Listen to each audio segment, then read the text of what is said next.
청취자분께서 보내주신 자료가 요한계시록에 대한 아주 깊이 있는 강의록이네요. 네, 맞습니다. 특히 8장이랑 9장을 중심으로 다루고 있는데 솔직히 이 부분은 읽다 보면 그래서 이 모든 끔찍한 재앙의 진짜 목적이 대체 뭘까 하는 그런 근본적인 질문에 부딪히게 되죠. 그렇죠. 오늘 이 자료들을 통해서 그 답을 한번 찾아보려고 합니다. 이게 정말 단순한 공포영화 시나리오인지 아니면 그보다 훨씬 깊은 메시지를 담고 있는 건지 말이죠. 네, 정말 좋은 질문으로 시작해 주셨네요. 이 강의록의 가장 큰 장점이 바로 그 지점을 파고든다는 겁니다. 아, 단순히 기이한 상징들을 그냥 하나하나 해독하는 데서 그치는 게 아니고요. 왜 이런 이야기들이 필요한가라는 큰 그림을 보게 해주거든요. 네네. 특히 이제 후반부에 나오는 천년 왕국에 대한 여러 해석을 비교해보면 이 묵시록 전체를 보는 관점이 완전히 달라질 수 있습니다. 그렇군요. 청취자분께서 가장 혼란스러워하실 만한 부분들을 중심으로 그 숨겨진 의도를 함께 파헤쳐 보시죠. 좋습니다. 자료를 딱 여니까 화가 있을 것이다 하는 독수리의 섬뜩한 경고부터 나오더라고요. 네, 시작부터 아주 강렬하죠? 시작부터 분위기가 장난이 아닌데 이 경고가 땅에 사는 자들에게 향하잖아요. 맞습니다. 보통 이런 장면을 보면 재난 영화에서처럼 뭐랄까 휴거되지 못하고 지구에 남겨진 모든 사람을 향한 저주처럼 느껴지거든요. 이게 맞나요? 그게 바로 우리가 흔히 갖는 첫인상이고 또 가장 큰 오해 중 하나입니다. 아, 오해인가요? 네. 이 강의록은 그 부분에 아주 명확하게 짚어주는데요. 땅에 사는 자들이라는 표현이 요한계시록에서 그냥 지나가는 말이 아니에요. 네. 무려 10번이나 반복해서 등장하는 일종의 전문 용어 같은 겁니다. 아, 10번이나요. 네.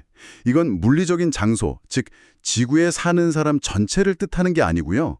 오히려 영적인 상태를 의미하는 거죠. 영적인 상태요? 네. 하나님의 진리를 알면서도 의도적으로 외면하고 애적하는 삶의 방식을 고집하는 이들, 바로 그들을 구체적으로 지칭하는 상징적인 표현인 겁니다. 아, 그렇군요. 단순히 지구인이 아니라 하나의 영적 정체성을 가리키는 거네요. 알고도 등을 돌린 사람들이라는 점이 중요하군요. 바로 그 점입니다. 자, 그럼 그들에게 닥치는 첫 번째 이 5번째 나팔 재앙은 정말 뭐랄까 기괴함의 극추입니다. 그렇죠. 하늘에서 별이 떨어져서 무저갱, 그러니까 끝없는 구덩이를 여는 장면부터가 좀 그렇죠. 네, 여기서 떨어진 별은 보통 타락한 천사, 즉 사탄의 상징으로 해석이 됩니다. 아하, 그가 무저갱을 열자 거대한 연기와 함께 황충대가 올라오는데 그 묘사가 정말 기이하죠. 말의 모습에 사람 얼굴, 사자 이빨, 그리고 전갈의 꼬리를 가졌다고 하니까요. 네네. 상상할 수 있는 온갖 두려운 이미지를 다 합쳐놓은 듯합니다. 맞아요. 그런데 여기서부터 정말 머리를 한 대 맞은 것 같았어요. 어떤 부분이요? 보통 메뚜기, 즉 황충재앙이라고 하면 모든 식물을 남김없이 먹어치우는 걸 상상하잖아요. 네, 당연히 그렇죠. 그런데 이 황충대에게 내려진 명령은 정반대예요. 땅에 풀이나 푸른 것이나 각종 수목은 해하지 말라. 네. 아니, 식물을 건드리지 않는 메뚜기라니요. 이건 상식을 완전히 뒤엎는 명령이잖아요. 바로 그겁니다. 그 이상한 명령이야말로 이 재앙의 본질을 알려주는 첫 번째 핵심 단서죠. 아, 단서군요. 이들의 임무는 생태계 파괴가 아니라는 뜻이니까요. 강의록에 따르면 그들의 목표는 아주 정밀하게 설정되어 있습니다. 정밀하게요? 네, 오직 이마에 하나님의 인침을 받지 않은 사람들만, 그것도 죽이지는 말고 딱 5달 동안 괴롭히기만 하라는 겁니다. 죽이지 말고 고통만 주라니 그 고통이라는 게 어느 정도길래 성경 본문에서는 사람들이 죽기를 구하여도 죽지 못하고 죽고 싶으나 죽음이 그들을 피하리로다 라고까지 표현할까요? 네, 그 표현이 정말 무섭죠. 솔직히 그냥 죽는 것보다 이게 훨씬 더 끔찍하게 들리는데요? 청취자분께서 핵심을 정확히 짚으셨어요. 이 재앙은 육체적 파괴를 넘어선 인간 실존의 가장 근본적인 탈출구인 죽음마저 닫아버리는 형벌이라는 점에서 신학적으로 많은 논의가 있었죠. 아, 죽음이라는 탈출구요. 네, 이건 희망이 완전히 차단된 상태의 영적 절망을 아주 극적으로 보여주는 장치로 해석됩니다. 희망이 차단된 상태. 외부에서 오는 고통을 피할 수도 스스로 끝낼 수도 없는 완벽한 무력감 속에서 자신의 선택이 나온 결과를 그냥 고스란히 마주해야 하는 상태. 어쩌면 이게 바로 지옥의 본질을 상징적으로 보여주는 장면일지도 모릅니다. 희망이 차단된 영적 절망이라 와 그렇게 들으니 그냥 괴물이 나오는 장면이 아니라 굉장히 깊은 심리적, 철학적 공포로 다가오네요. 네, 맞습니다. 자, 이렇게 죽고 싶어도 죽을 수 없는 영적 고통에 대해 이야기했는데 이런 끔찍한 재앙이 계속되면 사람들의 마음도 좀 변할 법하잖아요. 그렇죠. 그럴 법도 하죠. 근데 6번째 나팔이 불면서 시작되는 2번째 화의 결과는 오히려 그 반대라고요. 이 부분이 정말 흥미로웠습니다. 네, 이제 재앙의 스케일이 훨씬 커지죠. 유브라데 강에 묶여있던 네 천사가 풀려납니다. 유브라데 강이요? 네. 강의록에서는 당시 독자들에게 유브라데라는 이름이 어떤 공포를 불러일으켰는지를 잘 설명해 주더군요. 아, 그런 배경이 있군요. 오늘날 우리에게는 그냥 고대 메소포타미아의 강 이름 정도지만 당시 로마 제국 사람들에게 유브라데 강은 문명의 동쪽 끝 경계선이었습니다. 아, 경계선. 그리고 그 너머에는 로마군을 여러 차례 격파했던 그들이 가장 두려워했던 미지의 제국 파르티아가 있었죠. 아, 파르티아 제국이요? 그 강력한 기마 궁수들로 유명했던. 맞습니다. 그렇다면 당시 사람들에게 유브라데에서 무언가가 풀려난다는 말은 그냥 재앙이 아니라 자신들이 가장 두려워하는 구체적인 공포가 현실에 된다는 의미로 들렸겠군요. 정확합니다. 그 공포의 코드 위에 2억 명의 마병대라는 상징적인 숫자가 얹어지는 겁니다. 2억 명이요? 이건 문자 그대로 2억 명을 세라는 게 아니라 인간의 상상으로는 감당할 수 없는 규모의 저항 불가능한 재앙이 닥쳐온다는 의미죠. 그리고 그 결과로 인류의 3분의 1이 죽임을 당합니다. 인류의 3분의 1이라니 상상조차 할 수 없는 대재앙이네요. 그렇죠. 저는 이 부분을 읽으면서 이 정도면 살아남은 사람들은 당연히 생각을 바꾸지 않았을까. 저라면 모든 걸 내려놓고 회개했을 것 같은데 라고 생각했어요. 네, 보통은 그렇게 생각하게 되죠. 그런데 강의록이 지적하는 결말은 정말 충격적이었습니다. 그것이 바로 이 모든 재앙 이야기의 핵심 메시지일 겁니다. 성경 본문은 아주 냉정하게 기록하죠. 이 재앙에 죽지 않고 남은 사람들은 선으로 행한 일을 회개하지 아니하고 회개하지 않았다. 네, 오히려 자신들이 하던 우상 숭배, 살인, 마술, 음행, 도둑질을 그대로 이어갑니다. 와, 여기서 우리는 중요한 신학적 통찰을 얻게 되죠. 강의록의 표현을 빌리자면 재앙 그 자체가 사람을 변화시키는 것이 아니라는 겁니다. 외부적인 충격이 내면의 변화를 보장하지는 않는다는 거군요. 맞습니다. 솔직히 이 부분은 이해가 잘 안 돼요. 어떻게 그런 끔찍한 일을 겪고도 더 완고해질 수가 있죠? 이건 인간의 심리에 반하는 것 아닌가요? 아주 좋은 질문입니다. 오히려 위기는 사람의 본성을 더 적나라하게 드러내는 경향이 있죠. 그런가요? 네, 재앙 앞에서 어떤 이들은 신을 찾지만 또 어떤 이들은 자신이 의지하던 것들, 즉 우상이나 죄악적인 습관에 더욱더 필사적으로 매달립니다. 아, 이런 일이 벌어진 건 내가 아직 충분히 강하지 않아서야 더 악착같이 내 것을 지켜야 해 라는 식으로요. 그렇군요.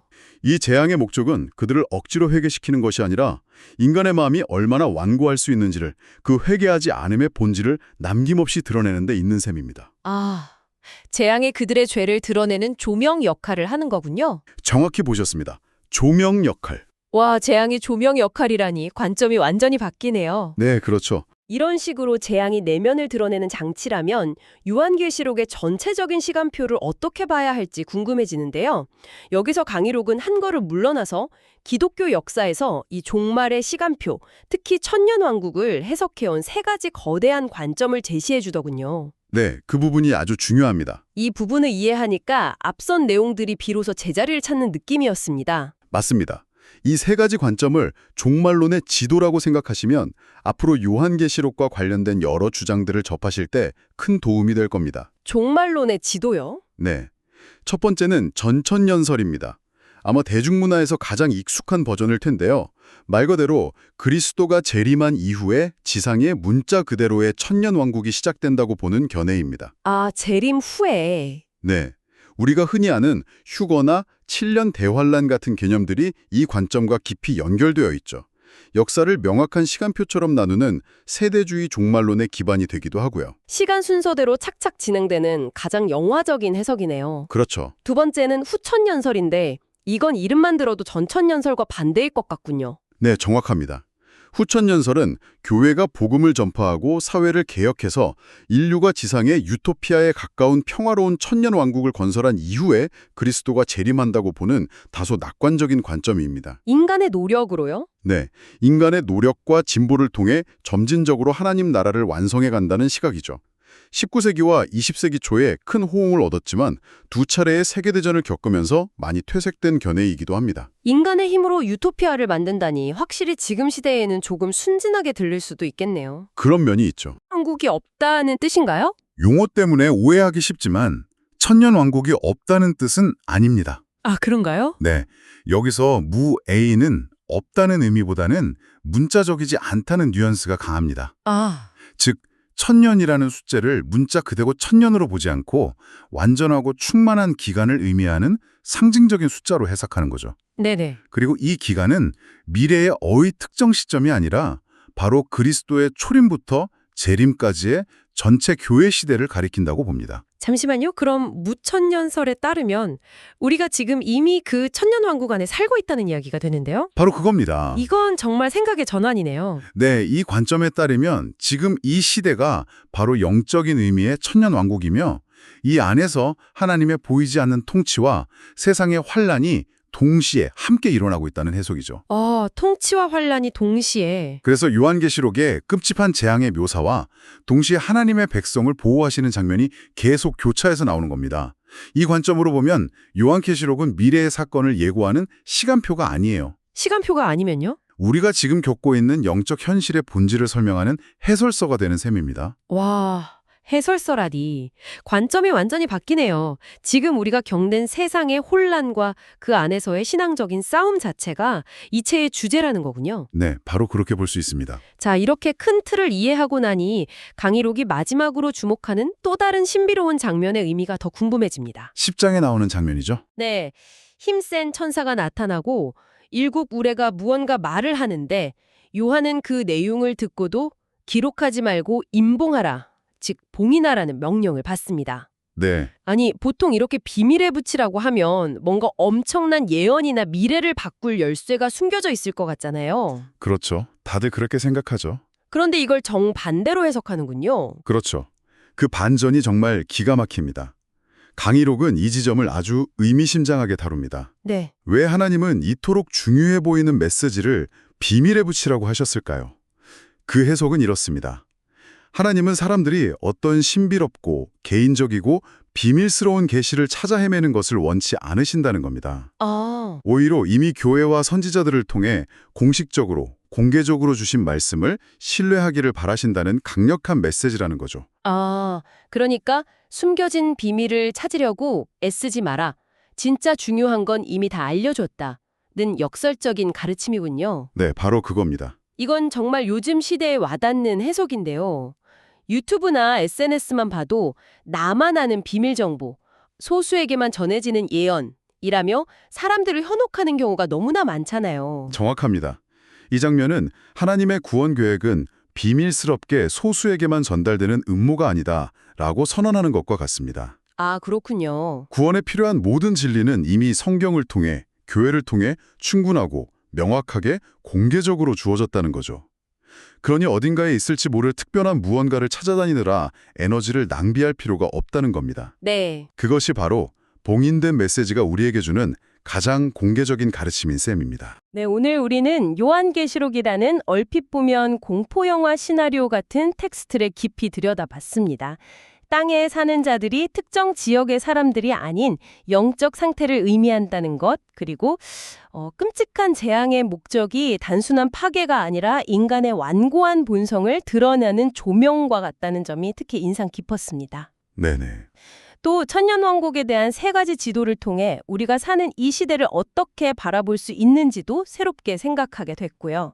특히 마지막에 다룬 7우레의 봉인된 메시지는 오늘을 사는 우리에게 정말 중요한 질문을 던지는 것 같습니다. 네. 정보는 넘쳐나고 누구나 특별한 지식이나 비밀스러운 해답을 가졌다고 주장하는 시대이지 않습니까? 그렇죠. 이런 세상 속에서 우리에게 이미 주어진 명확하고 공적인 메시지를 신뢰하는 것과 어딘가에 있을지 모를 감춰진 비밀의 유혹 사이에서 우리는 어떻게 중심을 잡아야 할까요?